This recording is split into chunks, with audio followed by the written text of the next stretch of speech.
لقد كان لسبإ في مسكنهم آية جنتان عن يمين وشمال كلوا من رزق ربكم واشكروا له بلدة طيبة ورب غفور فأعرضوا فأرسلنا عليهم سيل العرم وبدلناهم بجنتيهم جنتين ذواتي أكل خمط وأثل وشيء من سدر قليل ذلك جزيناهم بما كفروا وهل نجازي إلا الكفور وجعلنا بينهم وبين القرى التي باركنا فيها قرى ظاهرة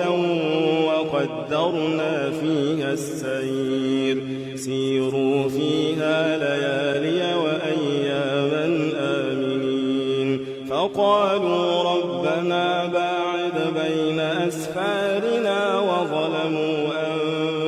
أنفسهم فجعلناهم أحاديث ومزقناهم كل ممزق إن في ذلك لآيات لكل صبار شكور ولقد صدق عليهم إبليس ظنه فاتبعوه إلا فريقا من المؤمنين وما كان له عليهم من سلطان إلا لنعلم من يؤمن بالآخرة ممن هو منها في شك وربك على كل شيء حفيظ قل ادعوا الذين زعمتم من دون الله لا يملكون مثقال ذرة في السماوات ولا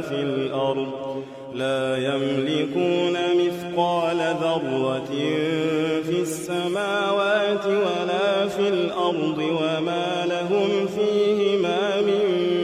شرك وما له منهم من ظهير ولا تنفع الشفاعة عنده إلا لمن أذن له حتى إذا فزع عن قلوبهم قالوا ماذا قال ربكم قالوا الحق